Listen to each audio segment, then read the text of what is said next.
Hi welcome back to the my channel. ಗೆಳೆಯರೇ, ನನ್ನ ಹೆಸರು ಸೀಮಾ.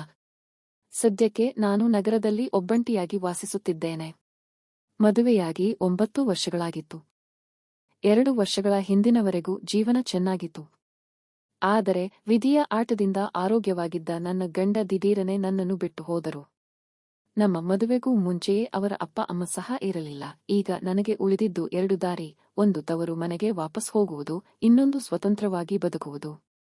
ನಾನು 2ನೇ ದಾರಿ ಆರಿಸಿಕೊಂಡೆ. ಅದು ತುಂಬಾ ಕಷ್ಟ ಎಂದು ಗೊತ್ತಿತ್ತು. ಆದರೆ ನನ್ನ ಅಣ್ಣಂದಿರು ನನಗೆ ಸಹಾಯ ಮಾಡುತ್ತಿದ್ದರು. ತಿಂಗಳು ಮನೆ ಖರ್ಚಿಗೆ ಒಂದಿಷ್ಟು ದುಡ್ಡು ಕೊಟ್ಟಿದ್ದರು. ಆ ದುಡ್ಡು ಸಾಲದಿದ್ದಾಗ ನಾನು ಮನೆಯಲ್ಲಿ ಇರುವುದರ ಜೊತೆಗೆ ಬೇರೆಯವರ ಮನೆಗೆ ಅಡುಗೆ ಕೆಲಸಕ್ಕೆ ಹೋಗುತ್ತಿದ್ದೆ. ಹೀಗೆ ದಿನವಿಡೀ ನನ್ನ ಪಾಡಿಗೆ ನಾನು ಇರುತ್ತಿದ್ದೆ. ಆದರೆ ಸೂರ್ಯ ಮುಳುಗಿದ ಮೇಲೆ ನನಗೆ ಸಮಸ್ಯೆ ಶುರು ಆಗುತ್ತಿತ್ತು. ಏಕೆಂದರೆ 2 ವರ್ಷಗಳಿಂದ ಒಬ್ಬಂಟಿಯಾಗಿರುವ ನನಗೆ ಪ್ರತಿದಿನ ಒಂಟಿತನದ ಹಸಿವು ಕಾಡುತ್ತಿತ್ತು. ಯಾವಾಗಲೂ ಏನೋ ಬೇಕು ಎಂದು ಮನಸ್ಸು ಕೇಳುತ್ತಿತ್ತು. ಆದರೆ ಯಾರ ಹತ್ತಿರವೂ ಈ ವಿಷಯ ಹೇಳಿಕೊಳ್ಳುವ ಹಾಗೆ ಇರಲಿಲ್ಲ. ಹೀಗೆ ಸುಮಾರು ತಿಂಗಳು ಸುಮ್ಮನಿದ್ದೆ. ಒಮ್ಮೊಮ್ಮೆ ಸೂರ್ಯ ಬರುವವರೆಗೂ ಟಿವಿ ನೋಡಿಕೊಂಡೇ ಕೂರುತ್ತಿದ್ದೆ. ಆದರೆ ದಿನ ಕಳೆದಂತೆ ಇದು ನನಗೆ ದೊಡ್ಡ ಸಮಸ್ಯೆಯಾಗಿ ಕಾಡಲು ಶುರುವಾಯಿತು.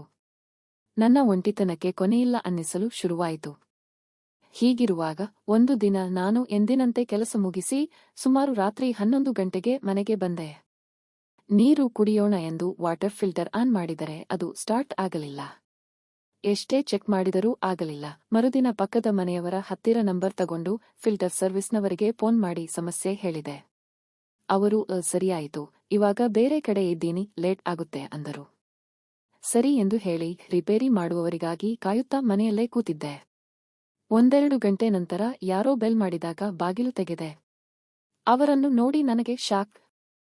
ವಾಟರ್ ಫಿಲ್ಟರ್ ರಿಪೇರಿಗೆ ಬಂದವನು ನಮ್ಮ ಹಳೆಯ ಬಡಾವಣೆಯ ಹತ್ತಿರದ ಹುಡುಗ. ನನಗೆ ಪರಿಚಯ ಇದ್ದ ಅವನ ಹೆಸರು ಕಿರಣ್. ನೀನೇನು ಇಲ್ಲಿ ಎಂದು ಕೇಳಿದೆ. ಅವನು, ನಾನು ವಾಟರ್ ಫಿಲ್ಟರ್ ರಿಪೇರಿ ಕೆಲಸಕ್ಕೆ ಸೇರಿದ್ದೇನೆ, ಅದಕ್ಕೆ ಬಂದಿದ್ದೇನೆ. ನೀವೇನು ಇಲ್ಲಿ ಎಂದು ಕೇಳಿದ.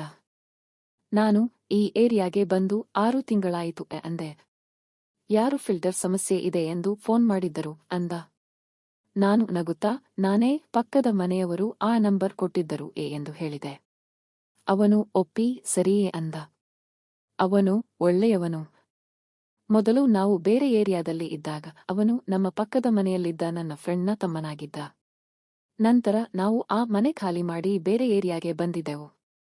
ಅದಾಗಿ 3 ವರ್ಷಗಳ ನಂತರ ನನ್ನ ಮದುವೆಯಾಗಿತ್ತು. ಏನು, ನಿಮ್ಮ ಅಪ್ಪ ಅಮ್ಮ ಆರೋಗ್ಯವಾಗಿದ್ದಾರಾ ಎಂದು ಕೇಳಿದೆ. ಚೆನ್ನಾಗಿದ್ದಾರೆ, ನೀವು ಹೇಗಿದ್ದೀರಾ ಎಂದು ಕೇಳಿದ. ಚೆನ್ನಾಗಿದ್ದೀನಿ ಎಂದೆ. ಇಲ್ಲಿ ಯಾರು ಇದ್ದೀರಾ ಎಂದು ಕೇಳಿದಾಗ ಯಾರಿಲ್ಲ ಎಂದೆ. ಯಾಕೆ ಎಂದು ಕೇಳಿದ. ಆಗ ನಾನು ಎಲ್ಲಾ ವಿಷಯ ಹೇಳಿದೆ. ಅವನು ಬೇಜಾರು ಪಟ್ಟುಕೊಂಡು ಸರಿಯಾಯಿತು, ನಾವು ಕೂಡ ಮೊದಲಿನ ಏರಿಯಾದಲ್ಲಿ ಇಲ್ಲ, ಇವಾಗ ಇಲ್ಲೇ ಪಕ್ಕದ ಏರಿಯಾದಲ್ಲಿ ಇದ್ದೀವಿ ಅಂದ. ಸರಿಯಾಯಿತು. ಯಾವಾಗಿನಿಂದ ಈ ಕೆಲಸಕ್ಕೆ ಸೇರಿದೆ ಎಂದು ಕೇಳಿದೆ. ಇವಾಗ 3 ತಿಂಗಳಾಯಿತು. ಯಾವ ಕೆಲಸವಾದರೂ ಏನು, ಎಲ್ಲವನ್ನೂ ಮಾಡಬೇಕು ಅಂದ. ಆಮೇಲೆ ಅವನಿಗೆ ಟೀ ಮಾಡಿ ಕೊಡೋಣ ಎಂದು ಅಡುಗೆ ಮನೆಗೆ ಹೋದೆ. ಟೀ ಕೊಟ್ಟಾಗ ಅವನ ಜೊತೆಗೆ ಮಾತನಾಡುತ್ತಾ ಕೂತಾಗ ಅವನು ಯಾಕೋ ನನ್ನ ಕಡೆ ಒಂಥರ ನೋಡಿದ. ನನಗೂ ವಿಚಿತ್ರ ಅನಿಸಿತು. ಹಾಗೆ ನೋಡ್ತಾ ಇದ್ದೀಯಾ ಎಂದು ಕೇಳಿದೆ. ಏನಿಲ್ಲ ಎಂದು ಹೇಳಿ ಸುಮ್ಮನಾದ. ಬಿಡು, ನನಗೆ ವಯಸ್ಸಾಗಿದೆ, ಇನ್ನೇನು ಉಳಿದಿದೆ ಎಂದು ಹೇಳಿ ನಕ್ಕೆ. ಅವನು, ಹಾಗೆಲ್ಲ ಅಂದುಕೊಳ್ಳಬಾರದು ಅಂದ. ಆಮೇಲೆ ಅವನು ವಾಟರ್ ಫಿಲ್ಟರ್ ಬಿಚ್ಚಿ ರಿಪೇರಿ ಮಾಡುತ್ತಾ ಕೂತಿದ್ದ. ನಾನು ಟಿವಿ ನೋಡುತ್ತಾ ಕೂತಿದ್ದೆ. ಹೀಗೆ ಮಾತನಾಡುತ್ತಾ ಇದ್ದಾಗಲೆಲ್ಲ ಅವನು ನನ್ನ ಕಡೆಗೆ ನೋಡುತ್ತಲೇ ಇದ್ದ. ಆಗ ನನಗೆ ಯಾಕೆ ಹೀಗೆ ನೋಡುತ್ತಿದ್ದಾನೆ ಎಂದು ಆಶ್ಚರ್ಯ ಎನಿಸಿತು. ನಮ್ಮ ನಡುವೆ ಮಾತುಕತೆ ನಡೆದೇ ಇತ್ತು. ಕೊನೆಗೆ ರಿಪೇರಿ ಮುಗಿದ ಬಳಿಕ ಅವನು ಹೋಗಬೇಕು ಎನ್ನುವಷ್ಟರಲ್ಲಿ ಟಿವಿಯಲ್ಲಿ ಬೇರೆ ತರಹದ ಹಾಡು ಶುರುವಾಗಿತ್ತು. ಅವನು ಅದನ್ನೇ ನೋಡುತ್ತಾ ನಿಂತ. ನಾನು ಕೂಡ ಹಾಡು ನೋಡುತ್ತಾ ಕೂತಿದ್ದೆ. ಆಗ ಅವನು ಸರಿ, ನಾನು ಹೋಗ್ತೀನಿ ಎಂದು ನನ್ನ ನೋಡುತ್ತಾ ಹೇಳಿದ. ಇರು, ಮಧ್ಯಾಹ್ನ ಊಟ ಮಾಡಿಕೊಂಡು ಹೋಗು ಎಂದು ಹೇಳಿದಾಗ ಅವನು, ಇಲ್ಲ, ಹೋಗ್ತೀನಿ. ಬೇರೆ ಕಡೆಗೆ ರಿಪೇರಿ ಇದೆ. ಇಲ್ಲಾಂದರೆ ಕಂಪನಿಯಲ್ಲಿ ರಿಪೋರ್ಟ್ ಕೊಡುವಾಗ ಕಷ್ಟ ಆಗುತ್ತೆ ಅಂದ. ನಾನು ಮುಖ ಸಪ್ಪೆ ಮಾಡಿ ಸರಿಯೇ ಅಂದೆ. ಇದು ನನ್ನ ನಂಬರ್, ಆವಾಗ ಫೋನ್ ಮಾಡ್ತಾ ಇರು. ನಾನೇನಾದರೂ ರಿಪೇರಿ ಇದ್ದರೆ ಕಾಲ್ ಮಾಡ್ತೀನಿ ಎಂದು ಹೇಳಿದೆ. ಅವನು ಸರಿ ಎಂದು ಹೇಳಿ ಹೊರಟ.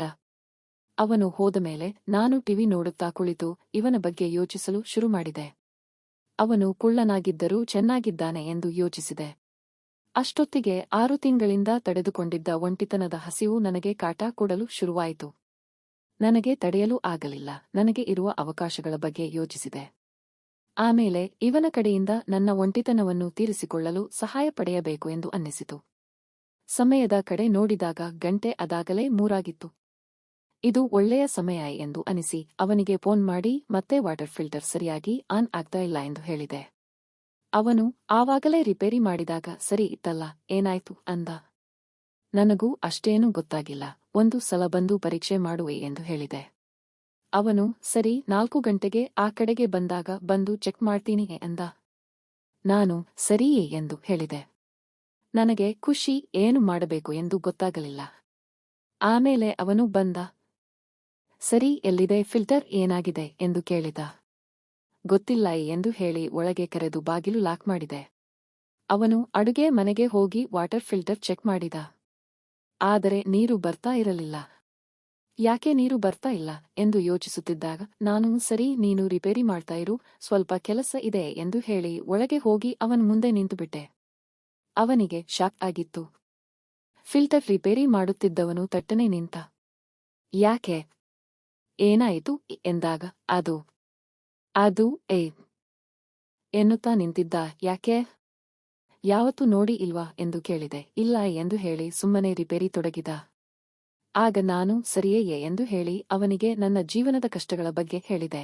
6 ತಿಂಗಳ ಬಳಿಕ ನನ್ನ ಕಷ್ಟಗಳನ್ನು ಹೇಳಿಕೊಂಡಿದ್ದರಿಂದ ನನಗೂ ಸಮಾಧಾನವಾಗಿತ್ತು.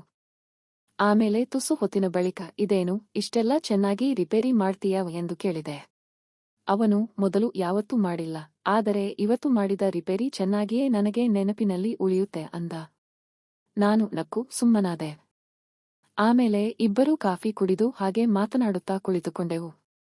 ಆಮೇಲೆ ನಾನು ಅವನಿಗೆ ನನಗೊಂದು ಚಿಕ್ಕ ಕೆಲಸ ಸಿಗುತ್ತಾ, ಜೀವನ ಕಷ್ಟವಾಗಿದೆಯೇ ಎಂದು ಹೇಳಿದೆ.